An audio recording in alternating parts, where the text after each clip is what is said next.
সকলকে জয় যিশু, সকলকে স্বাগত এবং ধন্যবাদ জানিয়ে প্রভুর বাক্য নিয়ে চলে আসলাম আরও একটা সুন্দর দিনে।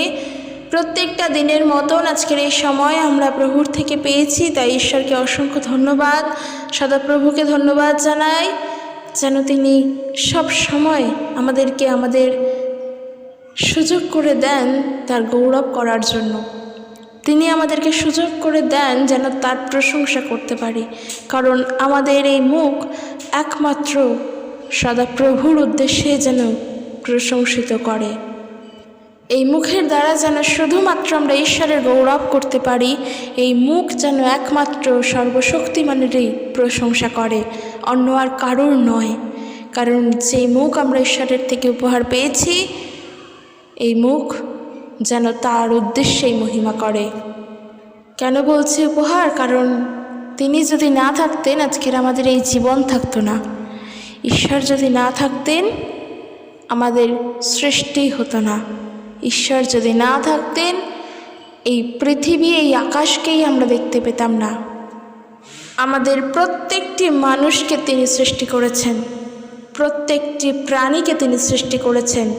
আকাশ বাতাস এই সমস্ত কিছু একমাত্র তারই সৃষ্টি, তাই তাকে ধন্যবাদ ছাড়া কাকে ধন্যবাদ দেব? তো বন্ধুরা, চলো আজকের ভিডিও শুরু করি। অবশ্যই ঈশ্বরকে ধন্যবাদ দিয়ে এবং তার পাশাপাশি তোমাদেরকেও ধন্যবাদ দিই যতজন তোমরা আমার ভিডিও শোনো। তোমাদের সবাইকে ধন্যবাদ এবং ঈশ্বর তোমাদের প্রয়োজন অনুযায়ী তোমাদের ইচ্ছাকে পূর্ণ করুক। কিন্তু প্রার্থনা এটাই করব যেন তোমাদের জীবনে ঈশ্বরের ইচ্ছা পূর্ণ হয়। এমনটাই প্রার্থনা করি আমাদের সকলের জীবনের জন্য। একমাত্র ঈশ্বর যা চান তার ইচ্ছাই যেন সম্পূর্ণভাবে পূর্ণ হয়। কেননা ঈশ্বর কি চান তা তিনিই জানেন। কোনটা আমাদের জন্য ঠিক সেটা ঈশ্বর জানেন। কোন কাজটা আমাদের করলে আমাদের জীবনের জন্য ঠিক হবে তাও ঈশ্বর জানেন। মাঝে মাঝে অনেক কাজ আছে যা হয়তো আমাদের পছন্দ হয় না, কিন্তু সেই জিনিসগুলোই আমাদের সঙ্গে ঘটে। একটা জিনিস জানবে, তোমার সাথে ঘটা প্রত্যেকটি কাজের পেছনে ঈশ্বরের হস্তক্ষেপ থাকেন। তিনি তার ইচ্ছা অনুযায়ী কাজ করেন। হ্যাঁ, হয়তো ওই কাজটি তোমার জন্য সঠিক নয়, তুমি মনে করছো সেটা তোমার জন্য ঠিক নয়, আর ওই কাজটির ফলে তোমার কিছুই ভালো হয়নি। একটা জিনিস জানবে, ঈশ্বর যখন তোমার জন্য পরিকল্পনা করেন তার পরিকল্পনা বেস্ট হয়। তিনি কী অনুযায়ী কোন পদক্ষেপের জন্য কী পরিকল্পনা করেছেন সেটা ঈশ্বর জানেন। কারণ ভবিষ্যৎ তো তিনি দেখতে পান, তুমি নও। তুমি দেখতে পাও না, আমি দেখতে পাই না, ঈশ্বর দেখতে পান। তাই আমাদের জন্য কোনটা ঠিক সেটা তিনিই বিচার করেন। তাই আমিও প্রার্থনা করি তোমাদের সকলের জন্য যেন তোমাদের জীবনে ঈশ্বরের ইচ্ছায় সিদ্ধ হয়। প্রার্থনা করি যেন তোমাদের ইচ্ছা অনুযায়ী নয়, কিন্তু ঈশ্বরের ইচ্ছা অনুযায়ী তোমরা জীবনের প্রত্যেকটা সময় এগিয়ে যেতে পারো। প্রভুর আশীর্বাদ আমাদের সঙ্গে সব সময় থাকে। তো চলো আজকের ভিডিও শুরু করি। আজকের যে বিষয় নিয়ে আলোচনা করব তাও ঈশ্বরকে নিয়েই, কেননা আজকের প্রভু যিশুকে নিয়ে বলবো না, ঈশ্বরকে নিয়ে বলবো। এবং ঈশ্বর কিসের মতো, তিনি আসলে কে, তিনি কেমন, এই সব কিছু নিয়ে আজকের আলোচনা করব। তো আমরা যেসাইয় ভাববাদী পুস্তক থেকে দেখব। সর্বপ্রথম বলি, হয়তো আমরা প্রভু যিশুর জন্মের সময় থেকে বা প্রভু যিশুর যখন পৃথিবীতে জন্ম হয় তখন থেকে প্রভু যিশুকে জেনেছি, কিন্তু আমরা যখন ঈশ্বরের সময় ছিল সেই পুরাতন নিয়ম, সেই আদি পুস্তক থেকে মালাকি পুস্তক পর্যন্ত ঈশ্বরের সময়কালে যদি দেখি ঈশ্বরের সমস্ত কাজ, আমরা কিন্তু সেইখানেও প্রভু যিশুর কথা টের পাই। সেইখানেও প্রভু যিশুরকে বুঝতে পারি যে সত্যি প্রভু যিশু ঈশ্বর। যেমন আমি যদি যেসাইয় ভাববাদী পুস্তক তার 43 অধ্যায় 25 পদ বলি, যেসাইয় ভাববাদী পুস্তক তার 43 অধ্যায় 25 পদ, সেখানে সদাপ্রভু সর্বশক্তিমান তিনি বলছেন, আমি একমাত্র যে তোমাদের সব পাপ ধুয়ে মুছে পরিষ্কার করে দিই। ঈশ্বর বলছেন যে আমি একমাত্র যে কিনা তোমাদের সমস্ত পাপ ধুয়ে মুছে পরিষ্কার করে দিই।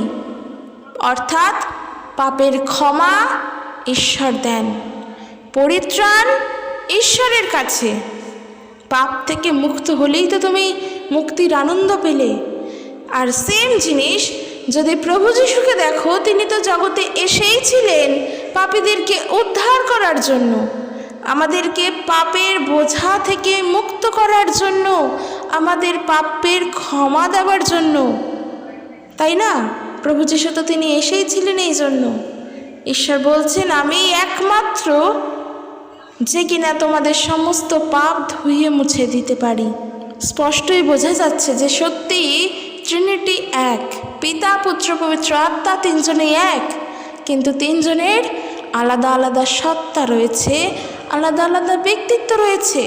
আমরা কখনোই বলতে পারি না যে পবিত্র আত্মা হলো প্রভু যিশু, তিনি সীমাহীন, তিনি অপরিসীম।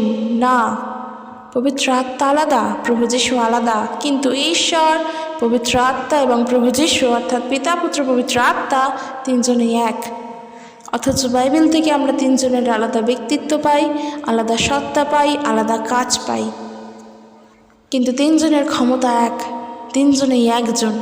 যদি আমরা আবারও দেখি গীত সংহিতা তার 23 গীত 1 পদ, সেখানে এরূপ রাজা দাউদ তিনি বলছেন, প্রভুই আমার মেষপালক, আমি যা কিছু চাই সব সময় আমি তাই নেব। অর্থাৎ তাই নেব কথার অর্থ মানে আমার কোনো কিছুই অভাব নেই, কারণ আমাদের সমস্ত অভাব থেকে পূর্ণ করতে যা কিছু প্রয়োজন সব কিছুই সদাপ্রভু হইতে আসে। এই অভাব মানে কিন্তু শুধুমাত্র অর্থের অভাব নয়, জ্ঞানের অভাবও হতে পারে, আমাদের জ্ঞানেরও অভাব আমরা ঈশ্বরের থেকে নেব। তো যেটা মেন বিষয়, তিনি বলছেন প্রভুই আমার মেষপালক, আমি যা কিছু চাই আমি তাই নেব।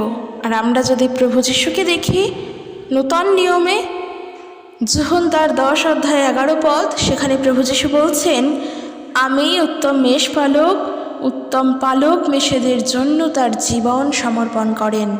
কাজেই আমরা জানি ভালো করেই প্রভু যিশু কিন্তু ঈশ্বর। তো বিষয়টা সেটা নয়, বিষয়টা যেটা আমরা আজকের ঈশ্বরকে নিয়ে বলেছি যে ঈশ্বর কিসের মতো, তিনি কেমন। সর্বপ্রথম বলি তিনি কে? তিনি হলেন সনাতন, তিনি হলেন সৃষ্টিকর্তা, তিনি হলেন আত্মা, যাকে চোখে দেখা যায় না, কিন্তু তিনি হলেন সনাতন। তাই মানুষ আজকের দেখো, জগৎবাসী আজকের হিংসা করছে, দ্বন্দ্ব করছে, লড়াই করছে এই সনাতন নিয়ে, কারণ মানুষ আজকে ঈশ্বরকে ধর্মের চোখে দেখে, কারণ মানুষ আজকে ঈশ্বরকে সর্বশক্তিমান হিসেবে দেখতে পারে না। তারা মনে করতেই পারে না যে ঈশ্বর সব কিছু করতে পারেন, ঈশ্বর যদি চান এই পৃথিবীকে থামিয়ে দিতে পারেন। আর মানুষ আজকে ধর্ম নিয়ে দ্বন্দ্ব করছে, তারা ঈশ্বরকে ধর্মের মধ্যে ভাগাভাগি করে নিয়েছে। তারা এই ধর্মের মানুষ বলে এই ঈশ্বরকেই প্রাধান্য দেবেন, অন্য ধর্মের মানুষ বলে অন্য ঈশ্বরকেই প্রাধান্য দেবেন। এরকম করে করে সমস্যা সৃষ্টি করে আজকে লড়াইয়ে পরিণত হয়েছে, আর ধর্মের নামে লড়াই চিরজীবন ধরে চলছে। কিন্তু তোমরাই একটা কথা বলো, ঈশ্বর কি লড়াইয়ের? ঈশ্বর কি গোলযোগের? ঈশ্বর কি আমাদেরকে লড়াই করতে শিখিয়েছেন? নয় তো। তাহলে মানুষ আজকের কীরকমভাবে ঈশ্বরকে সামনে রেখে একে অপরের সঙ্গে দ্বন্দ্ব করে চলেছে। তারা ঈশ্বরকে জানেই না সঠিক অর্থে, তারা সত্য অর্থে ঈশ্বর যে কে, তিনি যে কি, তা তারা জানেই না। আমরা বাইবেল থেকে তা শিক্ষা পাই, ঈশ্বরের সম্পর্কে শিক্ষা পাই।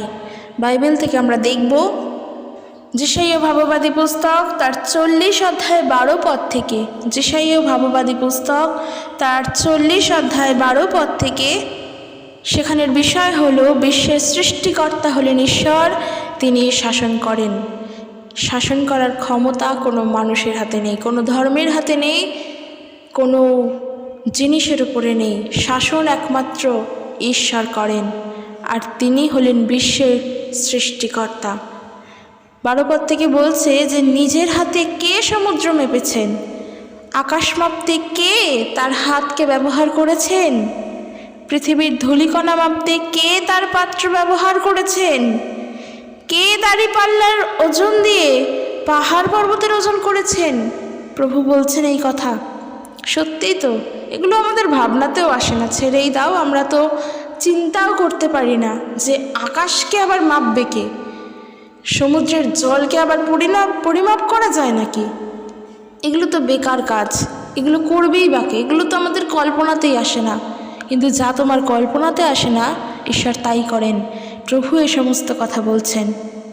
13 পদে বলছে, প্রভুর আত্মার কি করা উচিত কেউ কখনো বলেনি।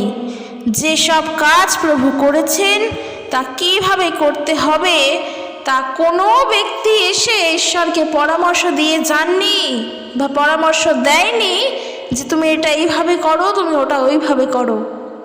14 পদে বলছে, প্রভু কি কখনো কারোর কাছে সাহায্য চেয়েছেন? কোনো ব্যক্তি কি প্রভুকে ন্যায়পরায়ণ হতে শিখিয়েছেন? কেউ কি কখনো প্রভুকে জ্ঞান দান করেছে? কেউ কি কখনো প্রভুকে, ঈশ্বরকে জ্ঞানী করে তুলেছেন? না, এই সব প্রভু নিজেই জানতেন। বলছে, দেখো পৃথিবীর সব দেশগুলোই একটা বালতিতে ছোট্ট এক ফোঁটা জলের মতো। প্রভু যদি তার দূরবর্তী দেশগুলিকে এনে তার ওজন মাপার যন্ত্রের উপরে চাপান, তবে তাদের অবস্থা হবে ধূলিকণার মতো। মানে আমরা কতই ক্ষুদ্র হলাম আমরা।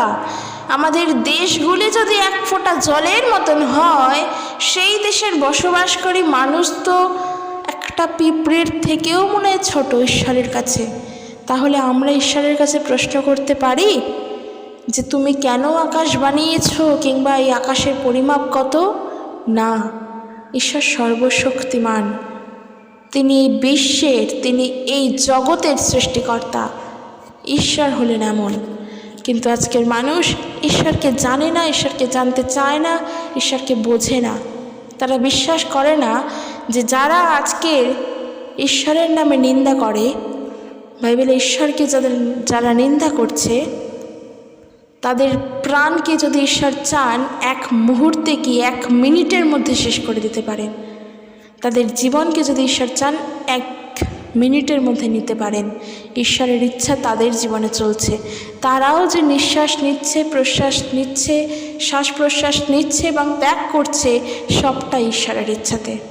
কখনোই আমরা ঈশ্বরের দিকে আঙুল তুলতে পারি না, কখনোই আমরা ঈশ্বরের দিকে প্রশ্ন ছুড়তে পারি না যে কেন তুমি এরকম, কেন তুমি আকাশকে বানিয়েছো, কেন তুমি পৃথিবীকে বানিয়েছো। সেই স্পর্ধা আমাদের নেই, কারণ আমাদের এই দেশগুলি যদি ঈশ্বরের কাছে এক ফোঁটা জলের মতন হয়, তবে সেই দেশে বসবাসকারী আমরা কতই না ক্ষুদ্র। তাই জীবনে যা কিছু করো, অন্তত ঈশ্বরের সঙ্গে অন্য কারোর তুলনা করতে যেও না, সেটা পারবেও না। কারোর সঙ্গে ঈশ্বরের তুলনা চলেও না। এখন আমরা দেখব যে ঈশ্বর কিসের মতো, তিনি কিসের মতো, যা মানুষ ধারণাও করতে পারে না। যেসাইও তার 40 অধ্যায় 18 পদ থেকে দেখব, এখানে বলছে ঈশ্বরের সঙ্গে কারো কি তুলনা করা যায়? কখনোর জন্যই নয়, কোনো সময়েরই জন্য নয়। বলছে, তুমি কি ঈশ্বরের ছবি আঁকতে পারো? না, পারো না। এখানে এই প্রশ্ন আসে, তাহলে এই যে এত মানুষ আজকে মূর্তিকে ঈশ্বর বলে পূজা করছে, আরাধনা করছে, তারা কি করছে? তারা কোন পথে হাঁটছে? ঈশ্বরের মূর্তি বা ঈশ্বরের ছবি কি তুমি সত্যিই আঁকতে পারো? আচ্ছা বলো তো, নিজেদের ন্যাচারাল ধারণা দিয়েই বলো। আমি কারোর সঙ্গে তর্ক বিতর্ক কিচ্ছু করছি না, জাস্ট একটা সাধারণ প্রশ্ন করছি। যে ঈশ্বর, যাকে তুমি সর্বশক্তিমান বলেই মনে করছো, যে কিনা এই আকাশকে সৃষ্টি করেছেন, আকাশের মধ্যে থাকা সমস্ত কিছুকে সৃষ্টি করেছেন, পৃথিবীকে সৃষ্টি করেছেন, পৃথিবীতে থাকা মানুষ, গাছপালা, পশু পাখি সব কিছুকে সৃষ্টি করেছেন, তাকে কি তুমি দেখেছো? তুমি সাধারণ অর্থে তোমার বাবাকে জানো, তোমার মাকে জানো, তোমার পরিবারকে জানো, তাদেরকে চেনো, সেই মতো করে তাদের একটি ছবিও তৈরি করো। একটা মানুষ আরেকজন মানুষকে যখন দেখে, তাকে খুঁটিনাটি দেখে তারপর তো তার ছবি আঁকে, তাই তো? তাহলে যেই ঈশ্বর আকাশ পৃথিবী সৃষ্টি করেছেন, তাকে কি আমরা চোখে দেখেছি? তাহলে আমরা কি করে আজকের এই মূর্তিকে বানিয়ে, একটা ক্যালেন্ডারের মধ্যে ছবিকে বানিয়ে বলছি যে এনারা ঈশ্বর, এদের উপাসনা আমাদের করতে হবে? এ তো পুরো কল্পনার উপরে ভিত্তি করে চলছে। জগতের মানুষ এত দেবতাদের মূর্তি সৃষ্টি করেছে, ছবি এঁকেছে, সমস্তটাই তো কল্পনার উপরে ভিত্তি করে, কাল্পনিক চিত্র অনুযায়ী। কিন্তু ঈশ্বর কি কল্পনার? তুমি কল্পনা করছো ঈশ্বরের অস্তিত্ব আছে এবং আছে, আর তুমি কল্পনা করছো ঈশ্বরের অস্তিত্ব নেই বলে নেই, তা তো নয়। ঈশ্বর সত্য, তিনি চিরন্তন, তিনি সনাতন, তিনি শাশ্বত, তিনি সর্বত্র বিরাজমান, তিনি সর্বজ্ঞানী, তিনি ন্যায়পরায়ণ, তিনি চিরটা কাল ছিলেন, আছেন, থাকবেন। তোমার মনে করা দিয়ে, তোমার কল্পনা করা দিয়ে তার অস্তিত্ব কখনো সংকটে পড়বে না। তার অস্তিত্ব ছিল, তিনি আছেন, তিনি চিরটা কাল একই রকমের থাকবেন। দেখো 19 পদে বলছে যে কাঠ অথবা ধাতু দিয়ে কেউ কেউ মূর্তি বানায়, আর সেই মূর্তিকেই তারা দেবতা বলে মনে করে। একজন শ্রমিক মূর্তি বানায়, অন্য শ্রমিকেরা সোনা রূপা দিয়ে মূর্তির জন্য অলংকার বানায়। 20 পদে আরও একটা ইন্টারেস্টিং এবং গুরুত্বপূর্ণ বিষয় বলছে, আসল অংশের জন্য তারা বেছে নেয় বিশেষ কাঠ, কারণ বিশেষ ধরনের কাঠের পচন ধরে না। তারপর তারা দক্ষ কাঠমিস্ত্রির খোঁজ করে, তারপর ছুতোর মিস্ত্রি একটি মূর্তি তৈরি করে যা কিনা সহজে নষ্ট হয় না। এবং এই প্রথায় যদি চলে তাহলে দেখো গিয়ে কত মানুষ বলবে। আমি কাউকে আঘাত করছি না, যেটা সত্য, কারণ এখানে আমরা ঈশ্বর সম্পর্কে কথা বলছি, তাই সত্য আমাদের জানা দরকার। ঈশ্বর সম্পর্কীয় সত্য আমাদের জানা দরকার। কেউ আঘাতপ্রাপ্ত হবে না। যেটা লজিক সেটা লজিক্যালি ভাবো, সেটা সত্যভাবে ভাবো। তো যেটা বলার যে দেখবে অনেক অনেক মন্দির, অনেক অনেক দেবতাদের দেখতে পাওয়া যায় যারা 100 বছরেও একই রকমভাবে চলছে, 1000 বছরেও, 200 বছরেও, 150 বছরেও তারা একই রকমভাবে চলছে। তো কি এখানের মেন বিষয়টা কি? মেন বিষয় কি তাদের মহিমা, যেটা জগতের মানুষ মনে করে যে হ্যাঁ তাদের মহিমা।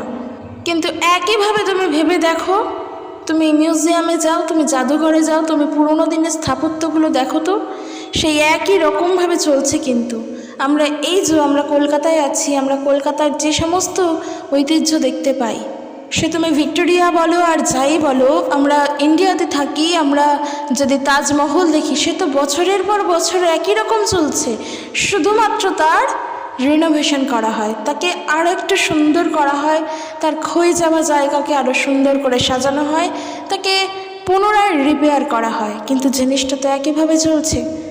কেন? তাহলে কি সেটা আগ্রার তাজমহলের কোনো মহিমা, না শাহজাহানের কোনো মহিমা? সে তো মানুষ, সে তো মারা গিয়েছে, তার তো কোনো মহিমার প্রশ্নই ওঠে না, সাধারণ মানুষ। তাহলে সেই স্থাপত্য বছরের পর বছর একইভাবে চলছে কিভাবে? এই যে তার প্রমাণ। যখন সেই স্থাপত্য তৈরি করা হয়েছিল এমনভাবেই বানানো যেন তার ক্ষয় সহজে না হয়। সেম জিনিস যখন মানুষ কোনো মূর্তি তৈরি করে, সে এমনভাবেই সৃষ্টি করে, এমন কাঠ পাথর দিয়েই বানায়, এমন শিলা দ্বারাই বানায় যা সহজেই খসে পড়বেও না, এমনকি প্রাকৃতিক বড় বড় বিপর্যয় আসলেও তার ধ্বংস হবে না।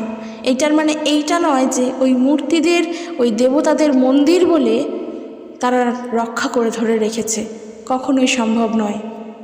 তাই একটা জিনিস জানবে, এখানে আরেকটা বিষয় বলি, ঈশ্বর তো সত্য, তিনি মানুষের হৃদয়ে থাকেন, তিনি মানুষের হৃদয়ে থাকেন, এর অর্থও আলাদা। সবার ক্ষেত্রে বলবো না, যারা প্রভু যিশুকে জানে না তাদের হৃদয়ে যে ঈশ্বর আছেন সেই ব্যাখ্যা আলাদা, আমি সেটা বলছি না। কিন্তু ঈশ্বর সত্য, তিনি ইটকাঠ পাথরের মন্দিরে থাকেন না, তার স্থান কোনো গৃহের মধ্যে নয়, তিনি আমাদের সাথে সাথে আছেন, তিনি আমাদের মধ্যে, আমাদের হৃদয়ে বাস করছেন, তিনি আমাদের সঙ্গে রয়েছেন, প্রত্যেকটা সময় রয়েছেন। আর 22 পদে তাই বলছে, প্রভুই সত্যিকারের ঈশ্বর, তিনি পৃথিবীর বৃত্তের উপরে বসে থাকেন, তার তুলনায় মানুষ ঘাস ফড়িংয়ের মতো, বস্ত্রখণ্ডের মতো তিনি আকাশকে মেলে ধরেন, আকাশের তলায় বসার জন্য তিনি তাকে তাঁবুর মতো বিছিয়ে ধরেন। কারণ ঈশ্বর হলেন অত্যন্ত জ্ঞানী, অত্যন্ত জ্ঞানী, তিনি যা জানেন মানুষ তা শিখতেও পারে না। প্রভু কখনো ক্লান্ত হন না এবং তার বিশ্রামের কখনোর জন্যই প্রয়োজন নেই। বোঝা গেল? ঈশ্বর কখনো ক্লান্ত হন না, তার ঘুমানোর দরকার পড়ে না, তার রেস্টের প্রয়োজন পড়ে না। প্রভু পৃথিবীর সমস্ত প্রত্যেক প্রত্যন্ত অঞ্চলগুলিকে সৃষ্টি করেছেন। তিনি চিরকাল বেঁচে থাকবেন। তিনি দুর্বলকে সবল হতে সাহায্য করেন, ক্ষমতাহীনদের ক্ষমতাবান করেন। যুবকেরাও ক্লান্ত হয়ে পড়ে, তাদেরও বিশ্রামের প্রয়োজন হয়, তারাও মাটিতে হোঁচট খেয়ে পড়ে। কিন্তু যারা প্রভুতে বিশ্বাসী, যারা সদা প্রভুর উপরে নির্ভর করে, যারা প্রভুকে ভালোবাসে, প্রেম করে, বলছে কিন্তু প্রভুতে বিশ্বাসী লোকেরা ঈগল পাখির মতো, ঈগল পাখির নতুন ডানা গজানোর মতো তারা আবারও শক্তিশালী হয়ে ওঠে। এইসব লোকেরা শত দৌড়লেও দুর্বল হয় না, ক্লান্ত হয়ে পড়ে না, কারণ তারা সর্বশক্তিমানের উপরে নির্ভরশীল। এই হলেন ঈশ্বর, যা মানুষ সহজে ঈশ্বরকে বোঝে না, তারা বোঝার চেষ্টা করে না। এই যে পড়লাম যে প্রভু কখনো ক্লান্ত হন না, তার বিশ্রামের বা তার রেস্টের প্রয়োজন নেই। জগতের দিকে তাকাও, জগতের মানুষ মূর্তি বানিয়ে তাদেরকে দেবতা বলে তাদেরকে পূজা করছে, তাদের আরাধনা করছে, তাদেরকে ঘুম পাড়াচ্ছে, তাদেরকে খেতে দিচ্ছে, তাদেরকে চান করাচ্ছে। ঈশ্বর কি সত্যিই এরকম? যার থেকে তুমি সব কিছু পাচ্ছ, যার থেকে তোমার সমস্ত প্রয়োজন মিটছে, তিনি কি সত্যিই এমন? তার কি খিদে পায়? তিনি যোগানদাতা ঈশ্বর, তিনি তোমাকে খাদ্য যোগান দেন। তোমার বেঁচে থাকার জন্য খাদ্যের প্রয়োজন, না তোমার ঘরের প্রয়োজন, না নিঃশ্বাসের প্রয়োজন, তা ঈশ্বর জানেন। তাহলে সেই ঈশ্বরকে কি কখনো আমরা কিছু জোগাড় দিতে পারি, খাদ্য দিতে পারি, বলতে পারি এই ফলটা খাও তুমি? কখনো সময়েরই জন্য নয়, কখনো ওর জন্য নয়। তিনি হলেন সর্বশক্তিমান, তার হাতেই সমস্ত কিছুর ক্ষমতা। আমরা যদি এখানে ঈশ্বরের একটা গুণ দেখি, তবে দেখব তিনি প্রচণ্ড ধৈর্যশীল। তিনি ধৈর্যশীল, তিনি ধৈর্য ধরতে জানেন, তিনি জানেন ন্যায়পরায়ণ, তিনি জানেন ধার্মিকতা কী, তিনি জানেন কার বিচার কিভাবে করতে হয়। সেই জন্যই তিনি ঈশ্বর। সাধারণ মানুষ তো আমরা নই, তিনিও তো সাধারণ নন, তিনি অসাধারণ, তিনি অপরিসীম, যার কোনো সীমা নেই, যার কোনো লিমিটেশন নেই, যার কোনো বাউন্ডারি নেই। তিনি হলেন ঈশ্বর। তিনি সর্বত্র বিরাজমান, তিনি সর্বজ্ঞানে সর্বব্যাপী। তো ন্যাচারালি ভেবেই দেখো, এই পৃথিবীর যিনি সৃষ্টিকর্তা, যিনি পৃথিবীকে সৃষ্টি করেছেন, যিনি আকাশ বাতাস, আলো, ফুল ফল, গাছপালা, পশু পাখি, মানুষ, ভূমি, জল, সব কিছু, সূর্য চন্দ্র তারা, সব কিছুকে সৃষ্টি করেছেন, তো তিনিই তো সর্বশক্তিমানই হবেন। তার কোনো মূর্তি কি থাকতে পারে? কারণ তাকে তো আমরা দেখিনি। একটা বিষয় যেমন কি, কোনো কিছু আমরা একটা জিনিস জানি যে কোনো কিছু না দেখে বিশ্বাস করতে নেই, এই কথাটা যেমন সত্য, তেমনি এই কথাটাও সত্য। আমি এই জিনিসটা দেখতে পাই না মানে যে এর অস্তিত্ব নেই তা কিন্তু নয়। ঈশ্বর আছেন, তুমি দেখতে পাও চাই না পাও, ঈশ্বর তিনি সম্পূর্ণ, তিনি তার কাছে তিনি সম্পূর্ণ, তাকে আমাদের প্রয়োজন। ঈশ্বর আছেন এটা বিশ্বাস করো, কারণ তোমার জীবনে ঈশ্বরের প্রয়োজন, ঈশ্বরের জীবনে তোমার প্রয়োজন নয়।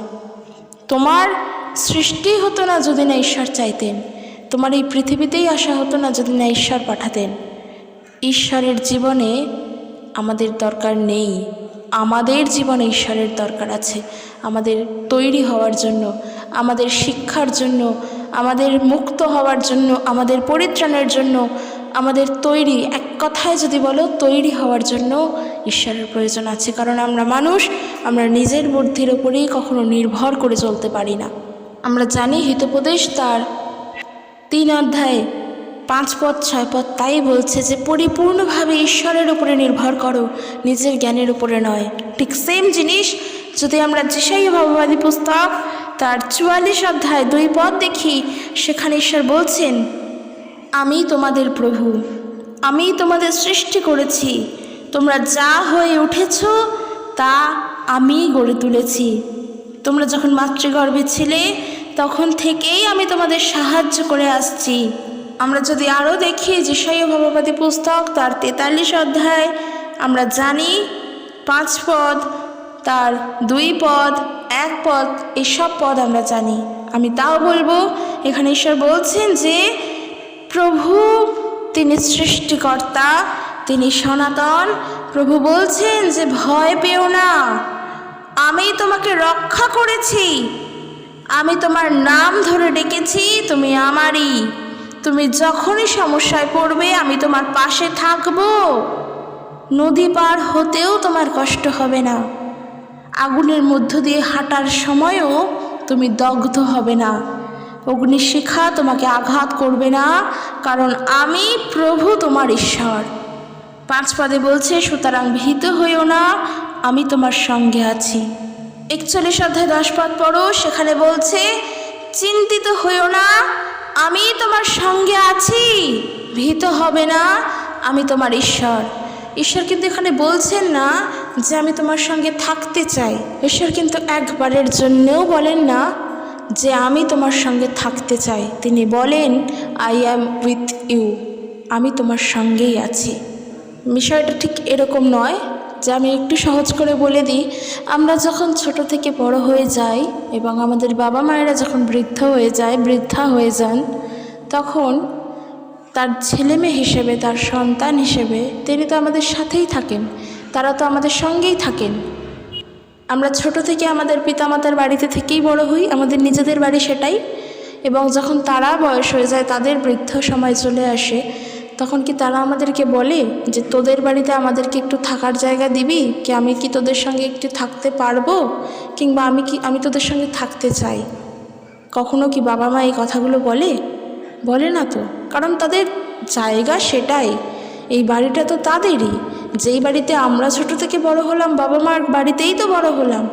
পরের বিষয়গুলো পরের বিষয় আসে, সম্পত্তি হ্যান ত্যান, সেগুলো আলাদা ব্যাপার, কিন্তু বাড়িটা, জায়গাটা তো একদিক থেকে বাবা মায়েরই, সেখানেই তো আমরা বড় হলাম। আর আমাদের যখন বৃদ্ধি হলো, আমরা যখন বড় হয়ে গেলাম, বাবা মা যখন বৃদ্ধ হয়ে গেলেন, তো তার বাড়িতেই তারা থাকবেন, এটাই ন্যাচারাল। তারা একবারের জন্যও বলবেন আমি তোমাদের সঙ্গে থাকতে চাই।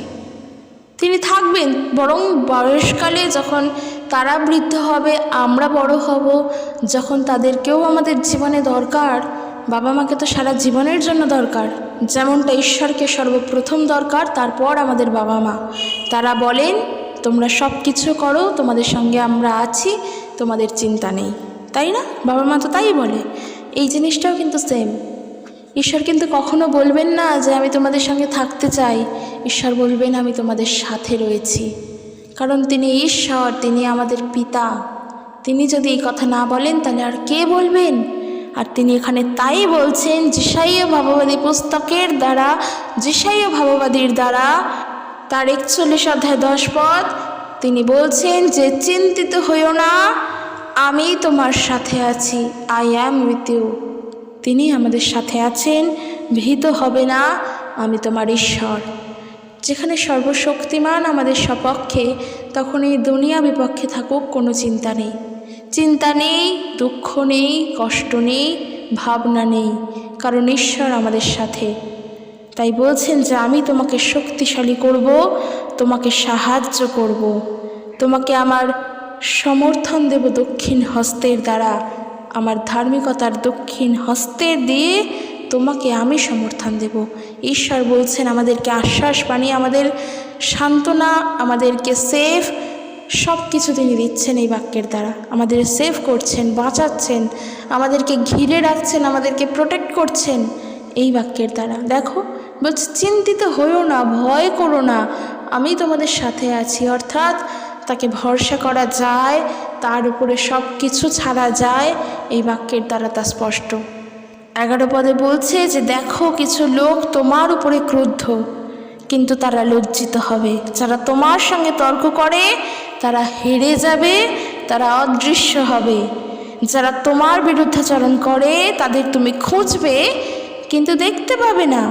যেসব লোক তোমার বিরুদ্ধে যুদ্ধ করেছিল তারা সকলেই পুরোপুরিভাবে অদৃশ্য হয়ে যাবে।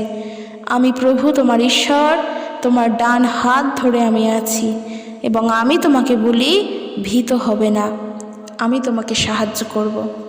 এই যে প্রভু তিনি বলছেন, আমাদেরকে ভীত হতে বারণ করছেন। এর প্রেক্ষাপট অনুযায়ী যদি শুধু বলো যে এর প্রেক্ষাপট যার তাকে বলা, শুধুমাত্র তা কিন্তু নয়, কারণ ঈশ্বর কারোর একার সম্পত্তি নয়। তিনি আমাদের প্রত্যেকের।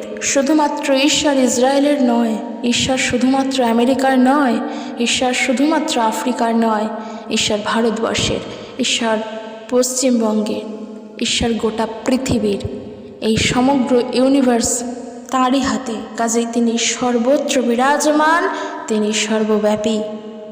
তাই আজকের যদি মানুষ 2-3 জন দেবতার মূর্তিকে তৈরি করে তাদেরকে ঈশ্বর বলে চালানো করেন এবং বলেন যে তারা ছাড়া আর কেউ নেই, তাদের কথাই শেষ কথা, আর তারা যদি তাদেরকে ঈশ্বর বলে দাবি করে বলে যে প্রভু যীশু তাদের দ্বারাই সৃষ্টি, সেটা মানুষের চিন্তাধারা। মানুষ তো সঠিক বলে না, তা মানুষের চিন্তাধারা মানুষ বলছে।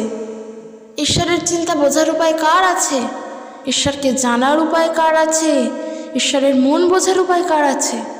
আমি এমন কথাও শুনতে পাই যে প্রভু যীশু অমুকের থেকে এসেছে, অমুকের পুত্রই হলো প্রভু যীশু। নাম আমি নিলাম না, কারণ আমরা তো জানি ঈশ্বর পুত্র হলেন প্রভু যীশু, প্রভু যীশুর পিতা হলেন ঈশ্বর সর্বশক্তিমান। আর যেই সর্বশক্তিমান এই পৃথিবীর সৃষ্টিকর্তা, যার নিজস্ব কোনো রূপ নেই, যার নিজস্ব কোনো আকার নেই, যাকে দেখা যায় না, যাকে দেখা যায় না, তুমি যদি তাকে অনুভব করতে জানো তবে তিনি তোমার সাথে আছেন। তুমি যদি তাকে অনুভব করতে নাও জানো তবেও তিনি তোমার সাথে আছেন, তার অস্তিত্ব আছে। ওই যে বললাম যে সব কিছু চোখে দেখা যায় মানেই তা বিশ্বাসযোগ্য, আর যা চোখে দেখা যায় না তা বিশ্বাসযোগ্য নয়, এমনটা কিন্তু না। ঈশ্বর আছেন, তিনি সনাতন, তিনি এই জগতের সৃষ্টিকর্তা। এই জগৎ সৃষ্টির বহু পূর্ব থেকেই তিনি আছেন, তা বোঝার ভাবার ক্ষমতা আমাদের নেই। আর এই ঈশ্বরকে আমরা জানি কেন? কারণ আমরা প্রভু যীশুকে জেনেছি, প্রভু যিশুর মধ্য দিয়ে ঈশ্বরকে জেনেছি। কারণ তিনি বলছেন, আমি পথ সত্য জীবন, আমার নিকটে না আসলে কেহ পিতার নিকটে যেতে পারে না। এই যে প্রভু যীশু তিনি বলছেন, এটা কিন্তু তার আলাদা ব্যক্তিত্ব। ঈশ্বর আছেন, তার আলাদা ব্যক্তিত্ব, তার আলাদা সত্তা।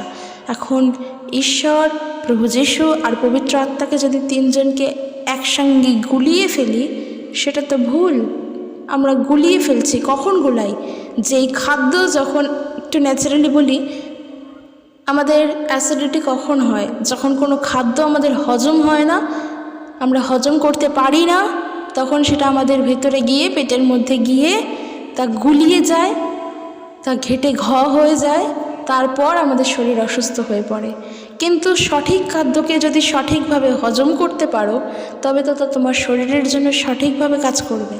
সেম এই জিনিসটাও, ঈশ্বর, প্রভু যীশু এবং পবিত্র আত্মাকে যদি সঠিক অর্থে বুঝতে পারো, তবে তুমি তাদের সম্পর্কে ধারণা পাবে। কিন্তু 3 জনকে এক বলে যদি 3 জনকে গুলিয়ে ফেলো, প্রভু যীশু হলেন ঈশ্বর, প্রভু যীশু হলেন পবিত্র আত্মা, তারা 3 জনেই এক, কিন্তু তাদের কোনো অস্তিত্ব নেই, তাদের কোনো নিজস্ব ব্যাখ্যা নেই। যদি এমন করে বলো এবং 3 জনকেই এক ঘাড়ে চাপিয়ে দাও, তবে তো গুলিয়ে যাচ্ছে জিনিসটা। 3 জনেরই ব্যক্তিত্ব আছে। প্রভু যীশুকে আমরা দেখেছি তার জন্মের সময় থেকে, অর্থাৎ তার এই পৃথিবীতে আসার সময় থেকে তার পুনরুত্থান পর্যন্ত। আমরা নূতন নিয়মের সমগ্রটা জুড়ে প্রভু যীশুর বর্ণনা পাই। আমরা ঈশ্বরকে পেয়েছি আদি পুস্তক থেকে মালাখী পুস্তক পর্যন্ত। আর আমরা পবিত্র আত্মাকে পাই সেই পঞ্চসপ্তমে, যখন প্রেরিতরা অর্থাৎ প্রভু যীশুর শিষ্যরা পবিত্র আত্মাকে পেলেন, এবং সেই দিন থেকে বর্তমান কাল পর্যন্ত চলছে, আজীবন চলবে পবিত্র আত্মার সময়। কারণ আবারও সেই এক কথা আসে, আমরা যদি এই পবিত্র আত্মা সম্পর্কে পড়তে চাই, যোহন লিখিত সুসমাচার পড়ো, তার 16 অধ্যায় পড়ো, পবিত্র আত্মার কাজকে বুঝবে, পবিত্র আত্মার প্রতিশ্রুতিকে বুঝবে। যোহন তার 14 অধ্যায় পড়ো, পবিত্র আত্মাকে বুঝতে পারবে যে তিনি কে, তিনি কি। পিতা, পুত্র, পবিত্র আত্মা অবশ্যই এক, তাদের সত্তা এক, তাদের পাওয়ার এক, কিন্তু 3 জনের আলাদা আলাদা ব্যক্তিত্ব আছে। তো আজকের বিষয় ছিল ঈশ্বর সম্পর্কে। আর আমি দেখেওছি, একজন কমেন্ট করেছো যে তোমার বাড়িতে বহু প্রাচীনকালের মন্দির আছে, তুমি বলছো তাহলে আমি সেটা কি করব? তাকে পরিত্যাগ করব, তাকে ভেঙে ফেলবো? তোমার প্রশ্ন অনুযায়ী কি তাকে ছেড়ে দেব? দেখো, তুমি যদি প্রভু যীশুকে বিশ্বাস করো নিজের হৃদয় থেকে, ওই জগৎ যেভাবে ভাবে যে তিনি বিদেশের, তিনি বাইরের, এই সমস্ত চিন্তাকে বাদ দিয়ে তুমি যদি তাকে একজন মানুষ হিসাবেই বিশ্বাস করো, যে তিনি কে ছিলেন, তিনি কোথা থেকে এসেছেন, তিনি কি করে গেছেন, এইভাবেই যদি বিশ্বাস করো, অর্থাৎ তাকে যদি খোঁজার চেষ্টা করো, তুমি সত্য পাবে। তখন নিজেই উপলব্ধি করতে পারবে তোমার জন্য কি প্রয়োজন। তবে আজকের যে বিষয়টা বললাম, ঈশ্বর সম্পর্কীয় তথ্য, অর্থাৎ ঈশ্বর তিনি কে? তিনি হলেন সর্বজ্ঞানী, সর্বব্যাপী, সর্বত্র বিরাজমান, তিনি সনাতন, তিনি অক্ষয়, তিনি অদৃশ্য, তিনি চিরন্তন, তিনি ধার্মিক, তিনি ন্যায়পরায়ণ, তিনি হলেন সত্য। তার উপরে আর কেউ সত্য নেই। আর তিনি সব সময় আমাদের সাথেই আছেন। এই ঈশ্বরকে আমরা জেনেছি প্রভু যিশুকে জানার পর। প্রভু যিশুকে জেনেছি বলেই ঈশ্বরকে জেনেছি। কাজেই প্রাধান্য তোমার জীবনের জন্য সর্বপ্রথম প্রভু যিশু হবে। প্রাধান্য তোমার জীবনের জন্য সর্বপ্রথম ঈশ্বর হবে, জগতের মানুষ নয়। তো বন্ধুরা, চলো আজকের ভিডিও এখানে শেষ করছি। ভিডিওটি কেমন লাগলো জানিও, যদি বুঝতে পারো অবশ্যই বলো। দেখা হবে নেক্সট একটি ভিডিও। ঈশ্বরের প্রেম, শান্তি, ভালোবাসা প্রত্যেকের প্রতি বর্তুক। জয় যিশু। Praise the Lord.